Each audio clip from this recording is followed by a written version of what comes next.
আমেরিকার সাথে ট্যারিফ নিয়ে বাংলাদেশ যে চুক্তিটা করছে ওই চুক্তির মধ্যে আসলে কি কি আছে? বাংলাদেশ চুক্তিটা চেস করেছে যে তার যে আমরা যেটাকে ট্রাম্প ট্যারিফ বলি সেটি যাতে কমিয়ে আনা যায়। 20 থেকে ভদ্রতা করে তারা 19 দিয়েছে। আর বাংলাদেশ বেশ কিছু কঠিন শর্তই গিলেছে আসলে। এটা তো বেস ট্যারিফ আছে, আরেকটা হলো রেসিপ্রোকাল। রেসিপ্রোকাল তো আমাদের 1% কমানো হয়েছে কোন জায়গা থেকে? রেসিপ্রোকালটা Okay. বেস ট্যারিফ যেটা আগে ছিল সেটা থাকবে।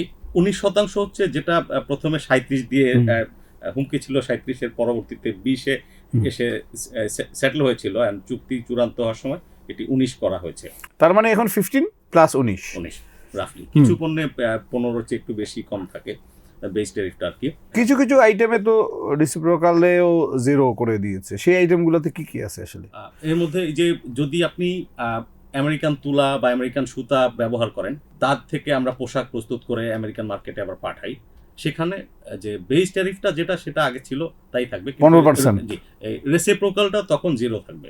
ওকে। এইটার ভলিউমটা কতটুকু পর্যন্ত আমরা করতে পারবো যে তা ডিপেন্ড করবে। আমেরিকাই মূলত তার হাতে থাকবে যে তারা ঠিক করবে যে কি পরিমাণ আমদানি আমরা এই যে পণ্যগুলো করছি তাদের কাছ থেকে র ম্যাটেরিয়াল, তার বেসিসে তারা এটার লিমিটটা ঠিক করে দিবে। যে 1% ছাড় দেওয়ার জন্য তারা কি কি কন্ডিশন দিয়েছে বাংলাদেশকে? অনেকগুলো ছাড় দিতে হচ্ছে, কিন্তু এর মধ্যে এক নাম্বার কথা হচ্ছে যে যে বাণিজ্য ঘাটতি যেটা সেটা কমিয়ে আনতে হবে।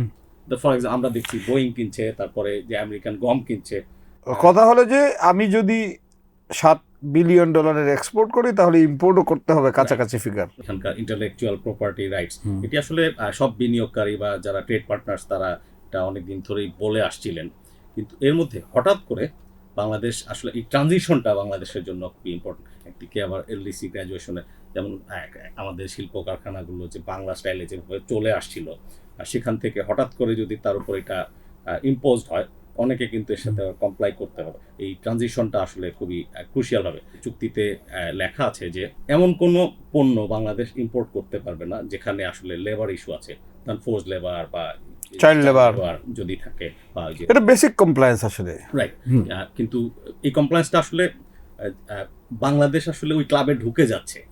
ইন্টেলেকচুয়াল প্রপার্টি রাইটস এর বাইরে গিয়ে প্রচুর পণ্য বাজারে একটা সয়লাভ, এগুলো একটা সাডেন পারকাশন থাকবে মার্কেটে আর কি। আমরা যদি এই যে ট্রেড ডিফিসিট কমাইতে চাই, সেই ক্ষেত্রে যেটা হচ্ছে যে যদি ভলিউমের দিক দিয়ে, সেক্ষেত্রে আমরা তো অনেক কম দামি প্রোডাক্ট বেচি এবং ওরা অনেক দামি প্রোডাক্ট বেচে। সেই ক্ষেত্রে এটা কি আমাদের জন্য লাভ হলো না লস হলো? আমাদের বিমান দরকার, কি ডিলে আমরা বিমানগুলো নিচ্ছি, বা আমাদের কয়টা বিমান দরকার, আর আমরা তার সাথে বাণিজ্য ঘাটতি কমাতে গিয়ে কয়টা বিমান কিনে ফেলছি। বেসরকারি খাত বাংলাদেশের অত্যন্ত একটা যে ট্রাম্প ট্যারিফ আপনি জানেন, পুরা দুনিয়ায় আসলে কোনো রাষ্ট্রই আসলে সেখানে মানে সারেন্ডার করেনি বা তার সাথে নেগোশিয়েট করতে যায়নি, এরকম স্টেট নাই। তো বাংলাদেশও এটা করতে বাধ্য ছিল।